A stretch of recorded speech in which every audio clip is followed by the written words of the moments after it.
darle un fuerte aplauso a Cristo, que se lo merece en esta mañana y siempre. Yo me alegraré con lo que dicen: a la casa de Jehová iremos. Amén. Vamos a abrir nuestras Biblias rápidamente a Génesis capítulo 4, versículo 1 al 9. He aprendido que con las manos se busca la escritura, pero con la boca se alaba a Dios. Uno puede buscar la escritura y con su boca continuar alabando al Señor. Amén. Santo, una historia bien conocida. Se puede sacar muchos detalles de esta porción, solamente me voy a enfocar en una parte. El sentido de parte de Dios, que esta temporada más que nunca, estos últimos días que estamos viviendo, estos tiempos que no conocemos, que oímos muchas cosas, muchas ideas, pero Dios sigue siendo Dios y Dios requiere que nosotros sigamos creyéndole, amándole, buscándole y ayudándonos los unos a los otros. ¿Cuántos dicen amén? La palabra de Dios lee en Génesis capítulo 4, versículos 1 al 9. Conoció Adán a su mujer Eva, la cual concibió y dio a luz a Caín. Y dijo: por la voluntad de Jehová era adquirido un varón. Recuérdense que en el texto anterior, Génesis capítulo 3, ellos cayeron de la gracia de Dios, ¿verdad? Y pecaron contra Dios, pero vemos la infinita misericordia que aún en su pecado Dios los sigue bendiciendo, porque dice que los niños son herencias, son bendiciones de Dios, y aquí Dios los bendició con un hijo. Dice: después dio luz a su hermano Abel, y Abel fue pastor de ovejas y Caín fue labrador de la tierra. Y aconteció andando el tiempo, que Caín trajo de fruto de la tierra una ofrenda a Jehová, y Abel trajo también de los primogénitos de sus ovejas, de las más gordas de ellas. Y miró Jehová con agrado a Abel y a su ofrenda. Amado hermano, no voy a hablar sobre la ofrenda si lo diezmo, pero aquí nos enseña hasta en Génesis que Dios ve nuestra ofrenda y se agrada o no se agrada. Hay que tener mucho cuidado que cuando le demos nuestras ofrendas a Dios, que venga de un corazón de gratitud, con alegría. Amén. Entonces, pero no miró con agrado a Caín y a la ofrenda suya, y se ensañó. En otras versiones dice: se enfureció Caín en gran manera y decayó su semblante. Entonces Jehová dijo a Caín: ¿por qué te has ensañado y por qué ha decaído tu semblante? Si bien hicieres, ¿no serás enaltecido? Y si no hicieres bien, el pecado está a la puerta. Dios todavía advierte, amado hermano: con todo esto, a ti será su deseo, y tú te enseñorearías de él. Una nota personal a mí mismo: el diablo no puede hacerte pecar, solo tú escoges hacerlo. Y dijo Caín a su hermano Abel: salgamos al campo. Y aconteció que estando ellos en el campo, Caín se levantó contra su hermano Abel y lo mató. Y Jehová dijo a Caín: ¿dónde está tu hermano? ¿Dónde está tu hermano? Mi alma adora a Dios. Y él respondió: no sé, ¿soy yo acaso guarda de mi hermano? Padre, te bendecimos, te adoramos. Espíritu Santo, sabemos que estás aquí, tú que escudriñas el corazón del hombre. Escudriñanos en esta mañana, Padre. Quita todo lo que no sea de ti, Señor. Te damos la libertad, que te mueva con poder y libertad, no solo en este lugar, pero más importante en este templo de cada uno de nosotros. Padre, en el nombre de Jesús, danos oídos para oír tu palabra y un corazón para obedecerla, porque aún tú dices que no solo seamos oidores, sino hacedores de ella misma. En el nombre de Jesús, amén. Amén. Pueden sentarse en la presencia del Señor, pero no se sienten en su alabanza. Y en su ira Caín mató a su hermano. Aun cuando estoy bien familiarizado con esta historia, todavía no tiene mucho sentido el que Caín haya matado a su hermano por eso, por celo, por envidia, por ira. Supongo que esto prueba que cuando el pecado entra en tu corazón, entra en nuestros corazones, tú eres propenso a hacer cosas irrazonables. Dios nos cuide que el pecado entre en nuestros corazones. ¿Cuántos dicen amén? Yo me hago nota para mí mismo, pero yo las comparto con ustedes. Un pecado pequeño tiene una forma de crecer fuera de control. ¿Cuántos dicen amén? Deje que Dios le ayude con sus pecados pequeños antes que se conviertan en tragedias. Entonces Dios confrontó a Caín. Hasta el día de hoy Dios está confrontando al hombre. En Génesis en capítulo 3 se confrontó con Adán, su padre, ¿verdad? Dios siempre nos está llamando. Dios siempre, yo me río cuando le dijo a Adán, ¿a dónde estás? ¿Verdad? ¿A dónde están? Esta pregunta Dios se la hace a nosotros en esta mañana. ¿A dónde estamos? ¿A dónde estamos espiritual? ¿A dónde estamos en la relación con Él? Él lo sabe, pero ¿lo sabemos nosotros? Tenemos que tener en cuenta nuestra relación con Dios es sumo importante. Entonces confrontó a Caín, ¿dónde está Abel tu hermano? Nada está oculto jamás ante los ojos de Dios, que todo lo ve. Dios sabe exactamente lo que había sucedido en el campo. Él hizo esta pregunta a Caín para que él pudiese tener una oportunidad de confesar su pecado.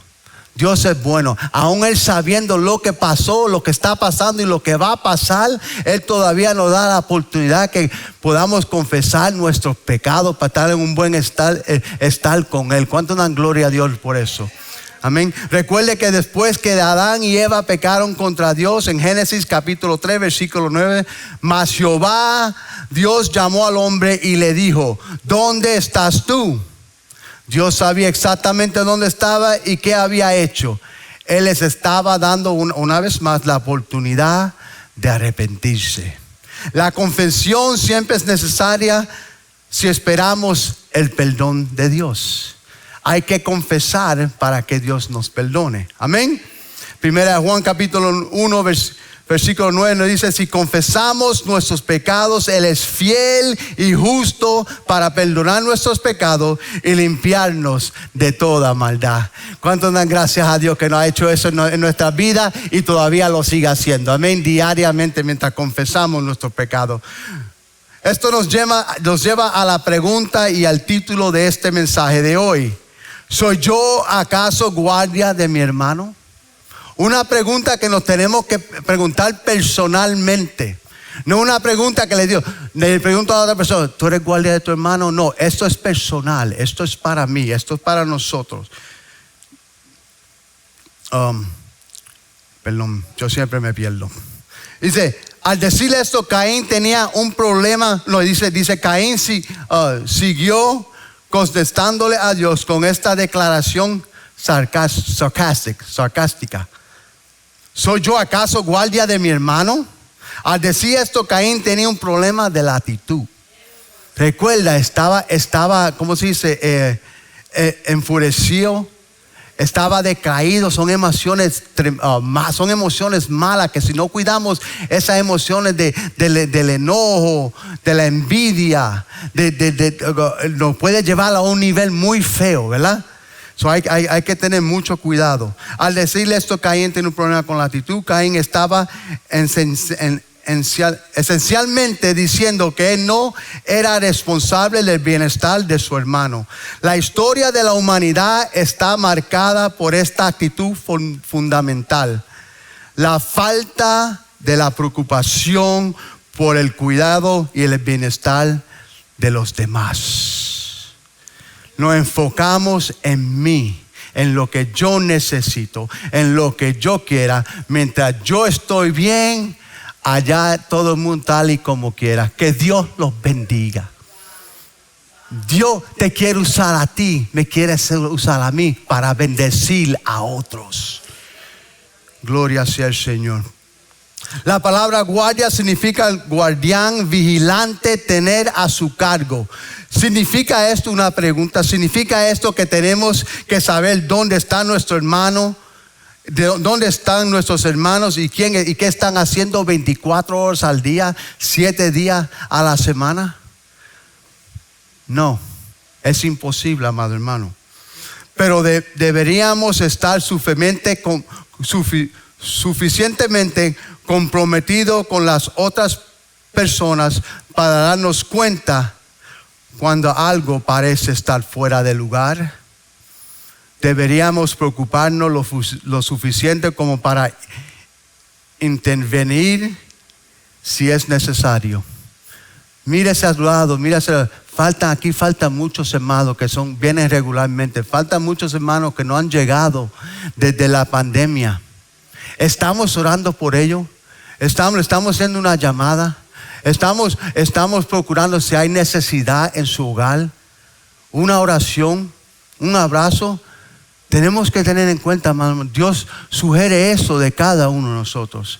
Imagínate usted en las situaciones que hemos estado nosotros, ¿verdad? Diariamente y personalmente, familiarmente. Si Dios dice, yo me voy a preocupar de yo mismo o me voy a preocupar de lo que me están buscando. No, nuestro Dios, Padre Celestial, se preocupa de todos nosotros. Tenemos que tener el corazón de Cristo para hacer lo mismo. Entonces, en la realidad, la respuesta de la pregunta es sí. Caín tenía una responsabilidad con su hermano y nosotros tenemos la responsabilidad de ayudar y de cuidar a nuestros hermanos y hermanas. Nuestros vecinos, especialmente cuando son débiles y necesitados. Este tipo de amor por los demás no es un trabajo a tiempo parcial, sino un estilo de vida. En todo momento, diga todo. Este amor sigue el ejemplo del buen samaritano. ¿Recuerdan esa historia? En Lucas capítulo 10, versículo 30 al 37, lo pueden leer en su casa. Pero dice que el viajero fue despojado de sus ropas, golpeado y dejado medio muerto junto al camino. Y dice la historia que le pasó un sacerdote judío y cruzó al otro lado y no lo ayudó. Dice que le pasó un levita. Si tú estudias lo que es un levita en la Biblia, y ese también le pasó al otro lado y siguió en su camino. Pero el samaritano, el más odiado de todos, el que no pudo tener parte con ellos, él se le acercó, amado hermano. Él lo ayudó. Dice la historia que lo llevó a un hotel, cuidó de él lo más posible, dejó dinero para el cuidado de él y fue y chequeó en él. ¿Somos nosotros el buen samaritano que Dios está llamando hoy en día para ayudarnos, para ayudar a los otros? Recuerda, esta pregunta es una reflexión para nosotros mismos. Dios está buscando buen samaritanos en estos últimos días. Diga presente, amado hermano. Dios lo equipa, nos da la fuerza, la fortaleza y el porvenir, cómo hacerlo y cuándo hacerlo. Y Él suple no solamente la necesidad de usted, Él va a suplir la necesidad de esa persona que tú has propuesto en tu corazón ayudar a llegar, no solamente a recuperarse, pero un día a llegar al cielo y estar junto con el Señor. Mi alma adora a Dios. Filipenses capítulo 2 versículos 3 y 4 nos dice claramente, expresa la actitud que tenemos que tener con los demás.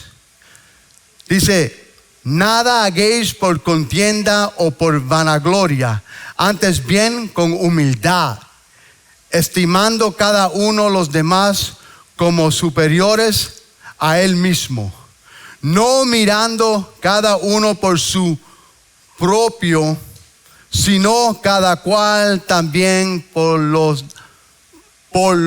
de otros.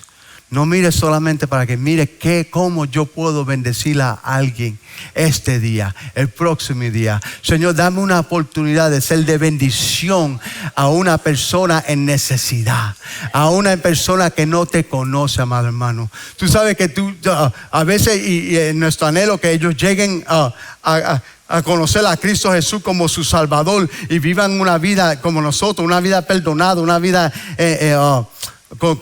que tenemos la fortaleza y la ayuda de Dios. Pero ofrécele un cafecito, ofrécele algo de comer, ofrécele amistad. Antes que le vayas a ofrecerle el evangelio, sí, el Señor nos va a ayudar, nos va a dar sabiduría.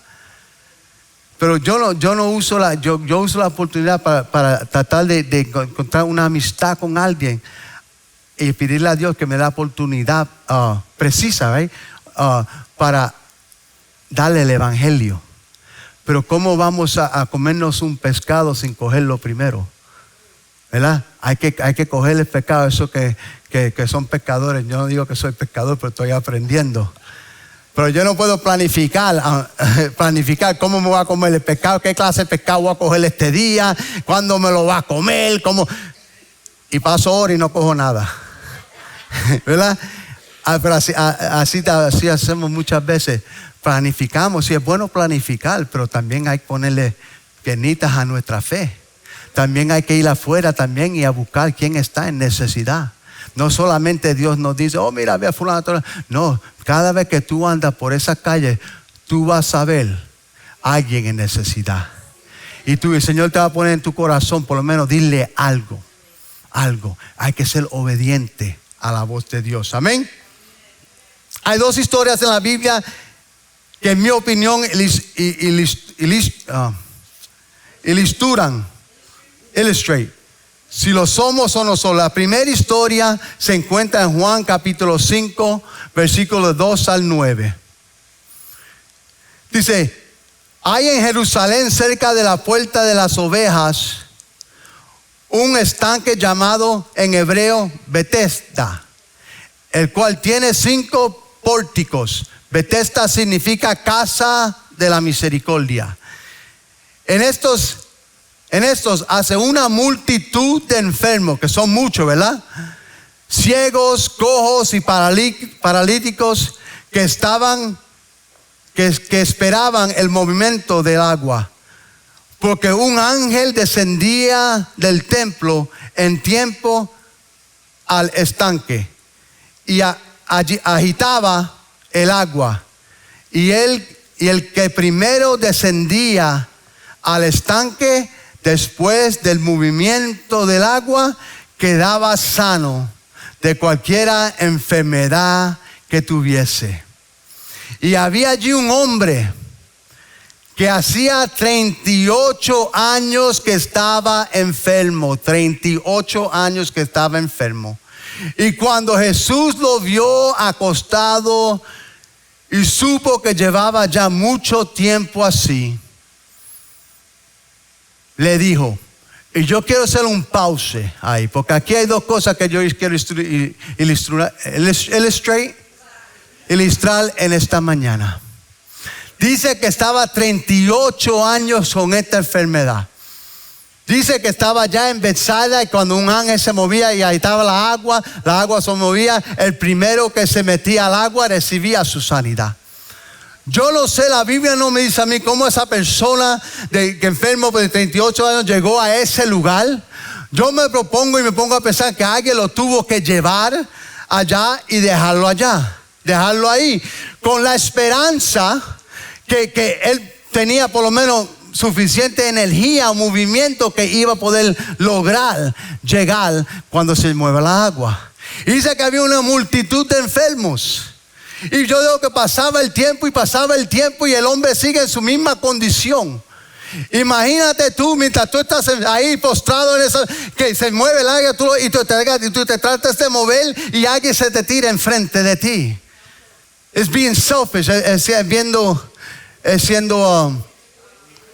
egoísta, ¿verdad?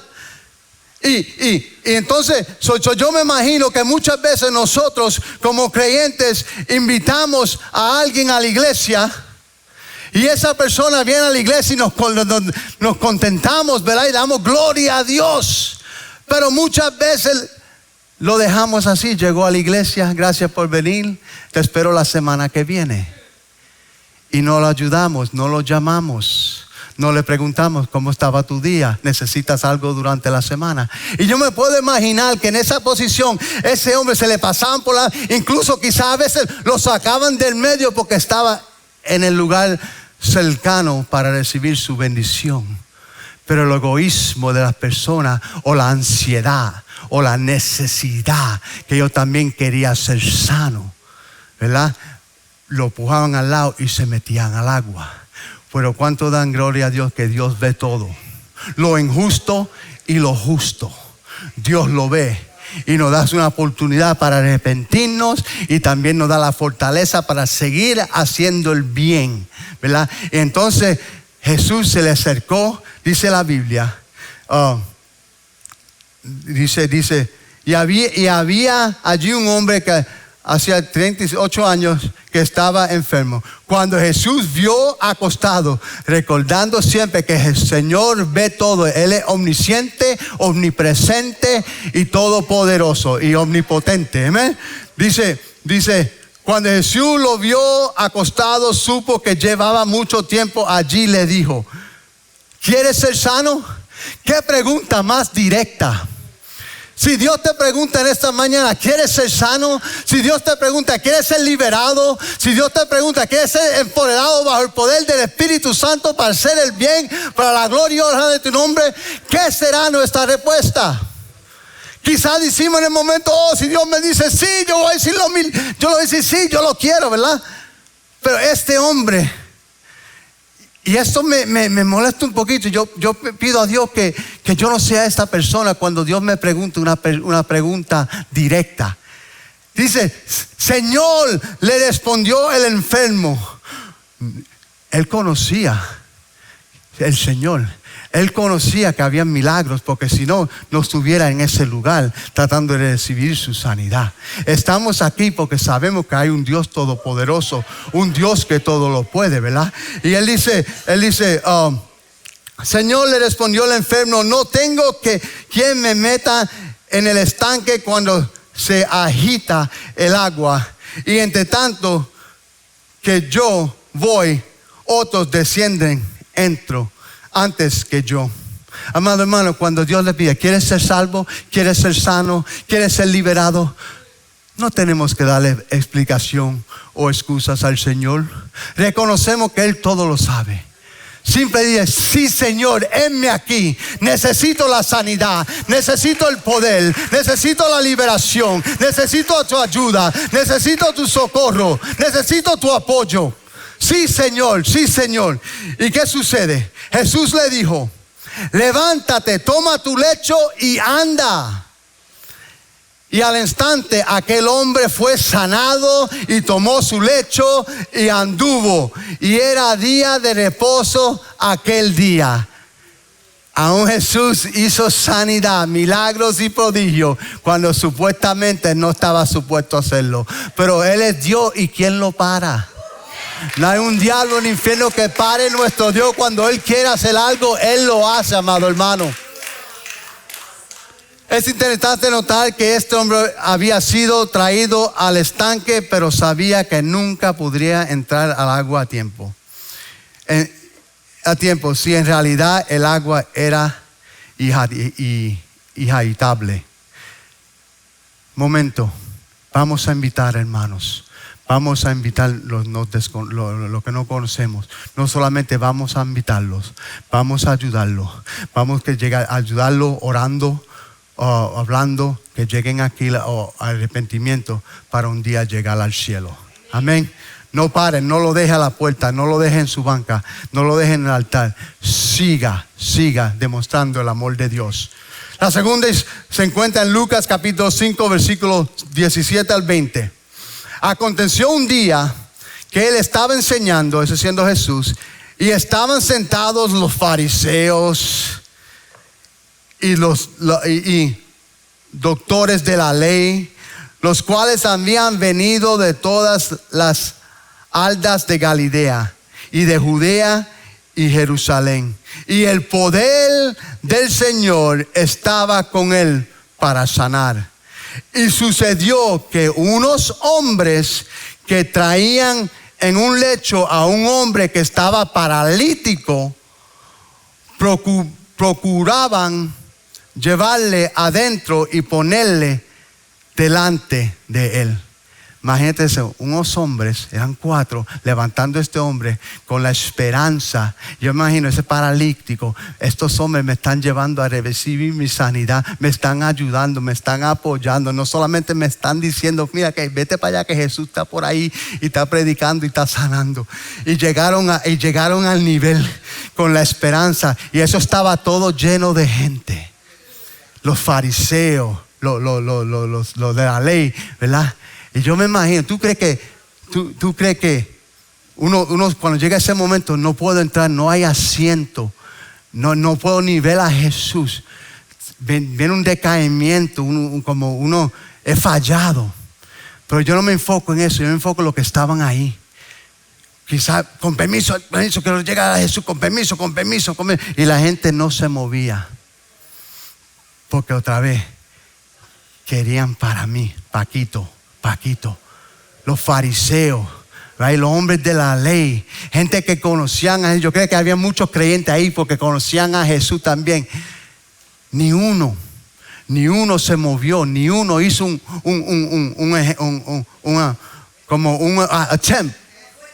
esfuerzo para por lo menos, mira, coge mi lugar. Por lo menos no pueden entrar los 5, pero ponlo aquí, que Jesús está aquí, coge mi lugar. Amado hermano, muévete para que otro pueda coger tu lugar y recibir la bendición que tú estás recibiendo desde el día que tú aceptaste a Cristo Jesús. Dale la oportunidad a otro. Mi alma adora a Dios. Pero no hallaron cómo hacerlo y a causa de la multitud subieron encima de las casas. Mi alma adora, ellos no se rindieron. Damas, no se rindan. Caballeros, no se rindan. Aleluya. Y por el tejado, perdón, me perdí, pero no se rinda. Subieron encima de la casa y por el tejado le bajaron con el lecho, poniéndole en medio delante de Jesús. Ellos no estaban satisfechos simplemente de entrar al edificio donde estaba Jesús. Ellos lo querían poner a los pies de Jesús, directamente enfrente de Jesús. A ver, y es bien importante, subraya esto en su Biblia, a ver la fe de ellos.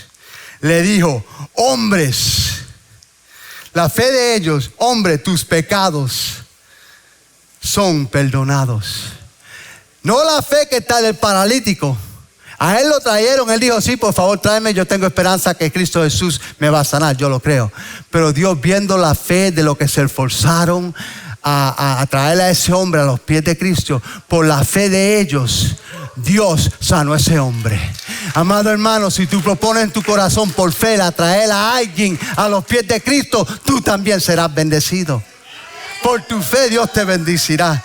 Los hombres que llevaron al paralítico donde Jesús son un ejemplo de la actitud correcta que conduce a la acción correcta, resultando en un gran mover de Dios. Un pecador salvo y sanado por Jesús. No fue la fe del paralítico que lo impresionó a Jesús, sino la fe de sus amigos.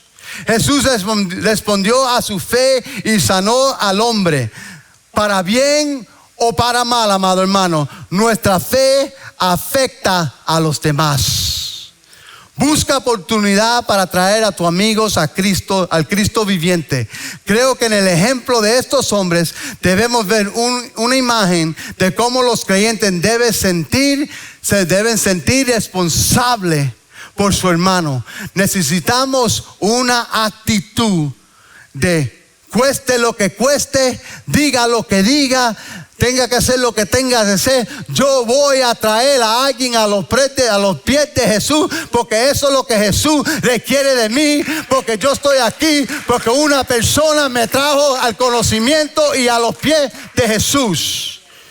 Hay tanta necesidad en el mundo. ¿Cuántos dicen amén?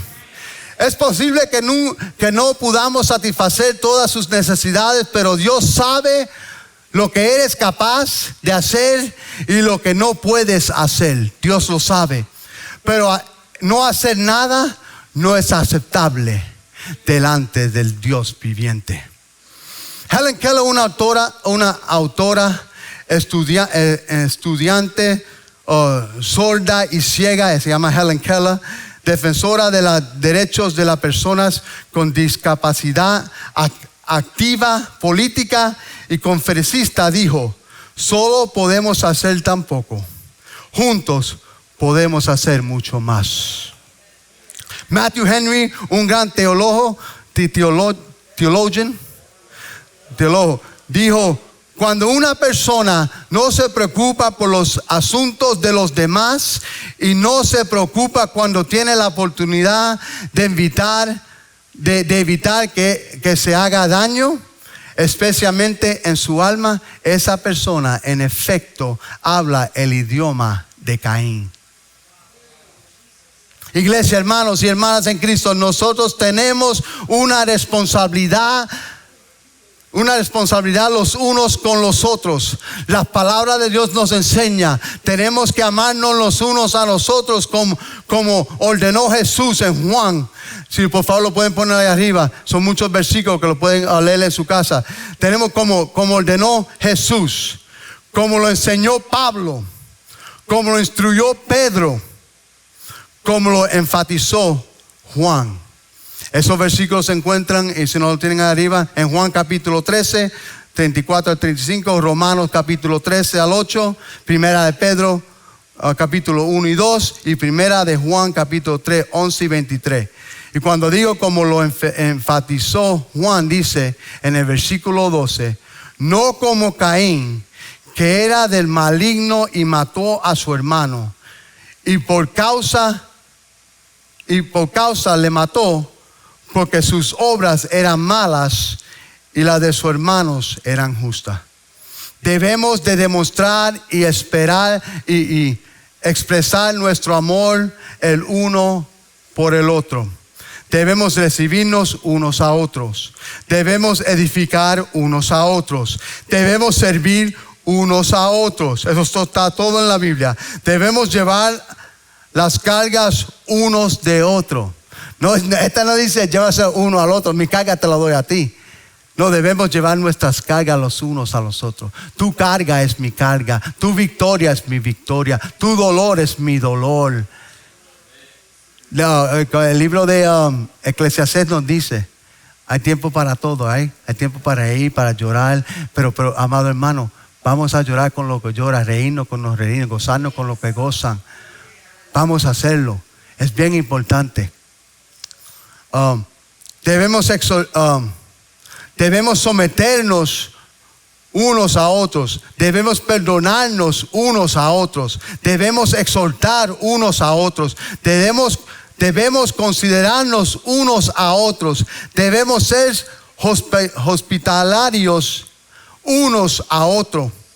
Pero ¿qué también lo estamos haciendo?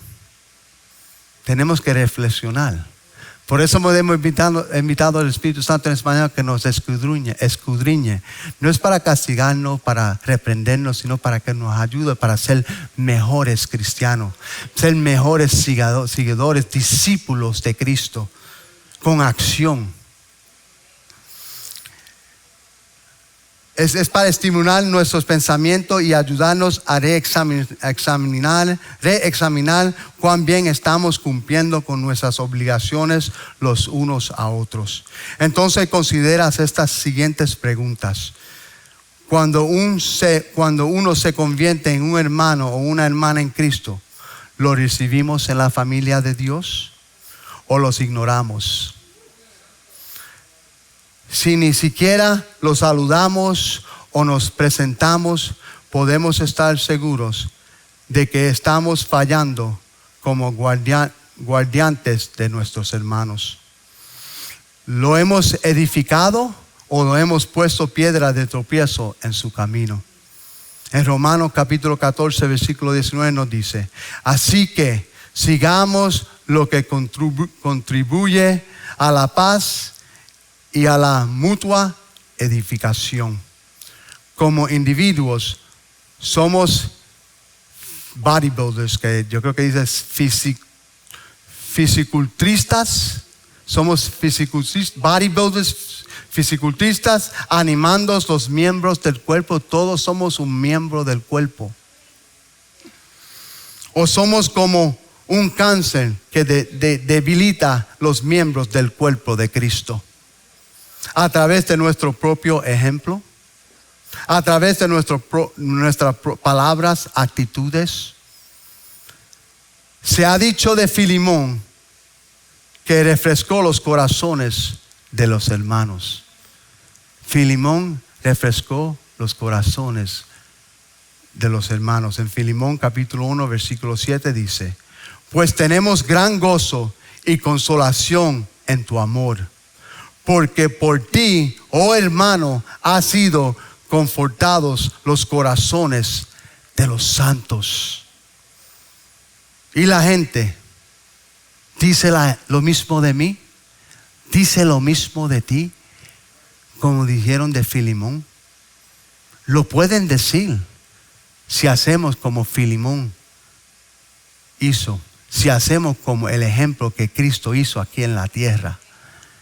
Somos cristianos, seguidores, discípulos del Señor. Y si somos cristianos, seguidores y discípulos del Señor, estamos aprendiendo, viendo y siguiendo el ejemplo de Cristo Jesús. Y si hacemos eso diariamente, yo le puedo decir a ustedes con certidumbre que dirán lo mismo de nosotros. Y eso produce agradecimiento en el corazón de nuestro Dios y Salvador. Estoy por terminar. ¿Les servimos en amor o esperamos que ellos nos sirvan? Gálatas capítulo 5 versículo 13 dice: porque vosotros, hermanos, a libertad fuisteis llamados, solamente que no uses la libertad como ocasión para la carne, sino sirvíos por amor los unos a los otros. Le hemos demostrado hospitalidad. Los visitamos cuando están en necesidad. Los invitamos a nuestros hogares o aceptamos invitaciones a visitar sus hogares. Estas son preguntas que tenemos que reflexionar en esta mañana. Si queremos ser como Cristo demanda de cada uno de nosotros. Debemos preocuparnos por todas las personas. Debemos preocuparnos por todas las personas. Ya sea que están cerca de nosotros o no. Que nos agraden o no. Que sean dignos o no.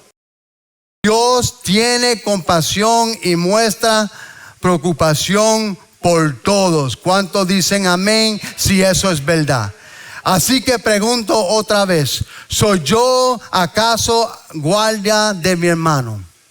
Simplemente, ¿soy o no soy?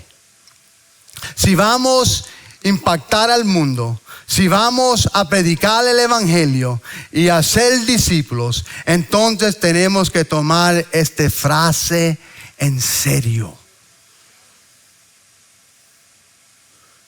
Aleluya. Le voy a recordar esta mañana: el mundo observa cómo lo que llevamos el nombre de Cristo interactuamos unos con otros. El mundo nos conocerá por el amor que tenemos por Él y el amor que tenemos los unos por nosotros. Y el amor no es solamente decirlo, el amor es acción. Hay que actuarlo, hay que vivirlo, hay que hacerlo diariamente. La forma en que tratamos de conectarnos y ayudarnos los unos a otros, y la forma en que ministramos a otros que están en necesidad, es la forma que demostramos nuestro amor por Dios. Terminamos. Cuando vemos personas en necesidad, justos, hemos visto la oportunidad de hacer algo por Dios. No deje pasar esa oportunidad. Como cristianos debemos ser los guardianes de nuestro hermano, porque hemos probado el amor incondicional de Dios por nosotros. Hemos probado el amor incondicional de Dios por cada uno de nosotros. Mi alma adora a Dios. Mateo 10:8 nos dice: de gracia recibiste, da de gracia. Mientras Pablo escribió en Romanos capítulo 14, versículo 19, una vez más lo digo: así que sigamos lo que contribuye a la paz y a la mutua edificación. Si hemos fallado en ser los guardianes de nuestros hermanos, tenemos que primeramente arrepentirnos de nuestra falta de preocupación, de nuestra inactividad, de lo que sé que nos ha, lo que sea que nos ha impedido. Arrepentirnos, tenemos que confesar a Dios nuestras deficiencias en estas áreas. Decidirte a aplicar con fervor los versos bíblicos de unos a otros. Espero que esto te estimule tu pensar sobre la responsabilidad que tenemos. Mi alma adora a Dios. Espero que eso te estimule tu pensar sobre las responsabilidades que tenemos. Responsabilidades, hermanos, no son sugestiones, son responsabilidades que tenemos delante de Dios para con tu hermano en Cristo. Vamos esta mañana a proponer en nuestros corazones el pasar de estoy supuesto ser a ser guardiante de mi hermano. Vamos a ponernos de pie en esta mañana.